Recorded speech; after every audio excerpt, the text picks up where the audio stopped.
Hello बच्चों, welcome to our channel जिसका नाम है द ज्ञानपीठ और मैं हूं विवान। और मैं आपके लिए आज लेके आया हूं इस वीडियो में कोऑर्डिनेट ज्योमेट्री का सेक्शन फार्मूला और मिड पॉइंट फार्मूला। और इस फार्मूले में हम लोग इस वीडियो में जो मैंने आपको फार्मूला डिस्कस किया था लास्ट वीडियो में, उस पर क्वेश्चन लगाएंगे। तो इस वीडियो को मैं स्टार्ट करने से पहले ये कहना चाहूंगा आपसे कि ये आप जो लास्ट वीडियो मैंने डाला था आपका सेक्शन फार्मूला और मिड पॉइंट फार्मूला का, उसको आप जरूर देख लीजिएगा। और इस वाले वीडियो में हम आपके लिए ढेर सारे क्वेश्चन लेके आए हैं। तो बच्चों आप स्टार्ट हो जाइए, अपने कॉपी पेन लेके बैठ जाइए मेरे साथ और स्टार्ट करते हैं हम लोग आज का अपना ये वीडियो सेक्शन फार्मूला। ठीक है बच्चों, तो मैं आपको एक बार रिवाइज करा दूं क्या सेक्शन फार्मूला क्या होता है। मैं आपको बता देता हूं एक बार कि सेक्शन फार्मूला में क्या होता है कि आपका एक पॉइंट होता है x1 y1 और एक पॉइंट होता है आपका b x2 y2, ठीक है। और इससे एक लाइन बनती है और उस पर एक पॉइंट होता है p x y और ये पॉइंट इस लाइन को m/n में डिवाइड करता है, ठीक है बच्चों। तो फिर क्या होता है कि फॉर्मूला होता है x is equal to mx2 और प्लस nx1 और अपॉन m प्लस n। और बेटा दूसरा होता है y is equal to my2 और plus ny1 upon m plus n, ठीक है। और एक और फॉर्मूला, ये तो फॉर्मूला जो आ रहा है आपका वो जब रेशियो इंटरनली होता है, इंटरनली INTERNALY इंटरनली, ठीक है बेटा। और एक जो फॉर्मूला हम अप्लाई करते हैं x is equal to mx2 minus nx1 upon m minus n और y is equal to my2 minus ny1 upon m minus n। और तो बेटा ये एक्सटर्नली के लिए फॉर्मूला होता है, ध्यान दीजिएगा एक्सटर्नली के लिए, ठीक है। अब यार स्पेलिंग पे ध्यान क्या देना है, अभी तो अपने को फॉर्मूले पे ध्यान देना है ना। हाँ फॉर्मूला आप देख लो, स्पेलिंग छोड़ो क्या लिखा हुआ उधर पे, है ना। तो इन दो फॉर्मूले से आप सेक्शन फॉर्मूले के जितने भी क्वेश्चंस होंगे, क्योंकि एक बात ध्यान रखिएगा, सेक्शन फॉर्मूले के क्वेश्चन बहुत इंपॉर्टेंट है क्योंकि एग्जाम में आपके आने हैं, क्लास 10 के एग्जाम में कहीं ना कहीं क्वेश्चन आना है। तो आपको इन फॉर्मूलों को याद रखना है और इसके बेसिस पे जो भी क्वेश्चंस है उसको आपको सॉल्व करने हैं, ठीक।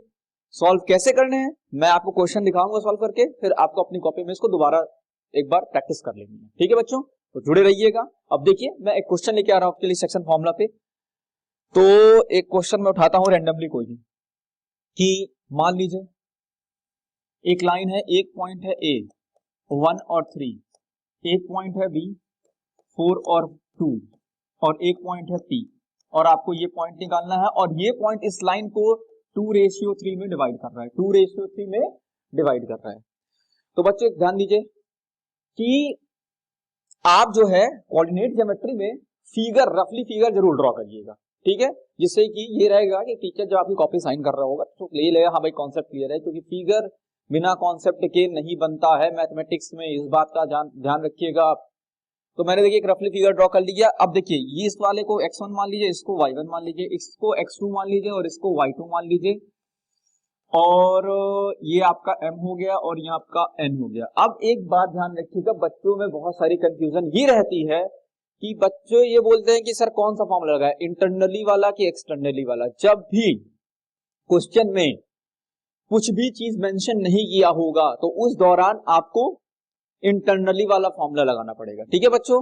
तो देखिए इस क्वेश्चन में मैंने कुछ बताया नहीं था आपको, तो इसमें भी हम लोग इंटरनली वाला फॉर्मूला लाएंगे। इंटरनली वाला फॉर्मूला क्या होता है, x के लिए क्या होता है बेटा, mx2 और plus nx1 upon m plus n, ठीक है। जरा रखते हैं वैल्यू, सब कुछ वैल्यू आपके पास है यहाँ पे। m कितना बेटा 2, बेटा x2 कितना है तुम्हारा 4, n कितना है बेटा 3, x1 कितना है बेटा 1 अपॉन 2 प्लस 3। तो देखिए बेटा कितना आएगा, 2 4 जा 8 और 3 1 जा 3 और प्लस 5, तो ये हो गया आपका 11 अपॉन 5। एक तो आपका ये आ गया। दूसरा y के लिए क्या फॉर्मूला होता है बेटा, my2 और प्लस, थोड़ा सा लैग कर रहा है, ny1 upon m plus n। Now put the values, m की वैल्यू 2, y2 की वैल्यू 2, n की वैल्यू 3 और y1 की वैल्यू 3 और अपॉन 2 प्लस 3। दैट मीन्स ये आपको क्या दे रहा है, 4 प्लस 9 अपॉन 5, ये आपका हो गया 13 अपॉन 5। तो ये पॉइंट मिला आपको, एक y मिला और एक x मिला तो ये आपको पॉइंट P दे दिया, कितना दे दिया बेटा 11/5, 13/5। देखा बच्चों कितनी आसानी से सॉल्व कर रहे हैं आप। बस आपको कॉन्सेप्ट पता होना चाहिए और आप एक नॉर्मल सा फिगर ड्रॉ कर दीजिए, रफ फिगर ड्रॉ कर दीजिए और उसके बाद सबकी अपनी अपनी नेमिंग कर दीजिए, जिसको जिस नाम से डिनोट करना है। जैसे कि यहाँ पे ए पॉइंट पहला वाला जो कोऑर्डिनेट दिया रहा है उसको x1 y1, दूसरा वाला जो कोऑर्डिनेट दिया है उसको x2 y2 और जो रेशियो दिए रहेंगे उसको m और n लिख देंगे, ठीक है। और उसके बाद सेक्शन फॉर्मूला लगाएंगे क्या बेटा, x is equal to mx2 plus nx1 upon m plus n और y is equal to my2 plus ny1 upon m plus n, ठीक है। देखो बच्चों कितना बढ़िया क्वेश्चन और कितनी आसानी से आप सॉल्व कर लिए हैं। तो एक काम करिए, पहले एक एग्जाम्पल को, ये तो एग्जाम्पल मैं लिख रहा हूँ, एग्जाम्पल को आप नोट करिए और फिर मैं एक आपको जो हमने क्वेश्चन लेके आता हूँ बहुत बढ़िया सा, ठीक है बच्चों। तो आप इसको नोट डाउन कर लिए, मैं आपके लिए एक और नया क्वेश्चन लेके आता हूँ।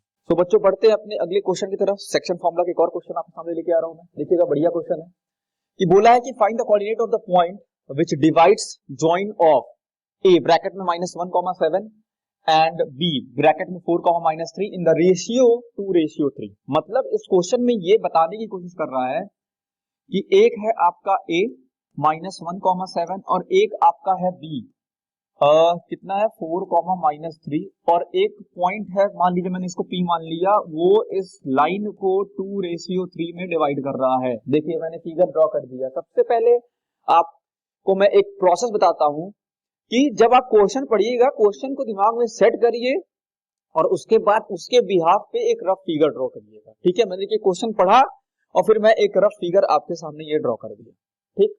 और अब जब रफ फिगर आप ड्रॉ कर देंगे तो अब आपके लिए कोई दिक्कत आनी ही नहीं है। आप बस इसकी नेमिंग कर दीजिए, इसको x1 बोल दीजिए, इसको y1, इसको x2 और इसको y2 और इसको m और इसको n। तो अब हम लोग स्टार्ट करते हैं। देखिएगा सेक्शन फॉर्मूला क्या कहता है बेटा, mx2 और plus nx1 upon m plus n। जरा वैल्यू रखा जाए। m कितना है बेटा 2 है, x2 कितना है बेटा 4 है, n कितना है बेटा 3 है और बेटा x1 कितना है -1 है। ध्यान दीजिएगा माइनस बीच में दिया हुआ है 2 + 3। चलिए इसको सॉल्व किया जाए। x इज इक्वल टू कितना आ गया बेटा 8 और प्लस माइनस 3/5 दैट इज 5/5 और ये कैंसिल हो गया। आपको क्या दे दिया बेटा x बराबर, आपको क्या दे दिया ये 1, x बराबर 1। बात करते हैं y की, y is equal to my2 और plus ny1 upon m plus n। अब जरा y निकाला जाए। m कितना है बेटा 2, y2 कितना है -3, n कितना है 3 और y1 कितना है बेटा तुम्हारा 7। y1 कितना है बेटा तुम्हारा 7 अपॉन 2 + 3। स्टार्ट करते हैं। ये -6 हो गया ये बेटा और प्लस 21 ये हो गया और upon 5 that is what 15/5 that is what 3। तो y की वैल्यू कितनी आ गई बेटा 3 आ गई। तो आपको इस तरीके से कोऑर्डिनेट मिल गया 1,3। देखा बच्चों, तो आपको बहुत ज्यादा परेशान होने की जरूरत नहीं है, बहुत ज्यादा आपको अपने दिमाग में टेंशन लेने की जरूरत नहीं है, क्योंकि ये एक ऐसा टॉपिक है जिसको बहुत अच्छे से और बहुत मजेदार तरीके से और बहुत कह सकते हैं कि बहुत इंटरेस्टिंग तरीके से आप इसको सॉल्व कर सकते हैं। तो आप इस बात का ध्यान आपको ये रखना है कि आपको सेक्शन फॉर्मूला बताना चाहिए और आप क्वेश्चन पढ़ेंगे। क्वेश्चन पढ़ने के बाद आप एक रफ फिगर को जरूर ड्रॉ करिएगा और उसके बाद फिर फॉर्मूला अप्लाई करके सारी वैल्यूज वहां पुट कर दीजिएगा और आप आराम से क्वेश्चन सॉल्व करेंगे सेक्शन फॉर्मूला का, ठीक है बच्चों। तो मैं आपसे मिलता हूं आप अगले वीडियो में, जिसमें मैं और PYQ लेके आऊंगा। तो मिलते हैं हम आपसे अगले वीडियो में। अच्छा लगा होगा वीडियो तो लाइक करिएगा, सब्सक्राइब करिएगा, शेयर करिएगा। Have a great day, bye bye, take care.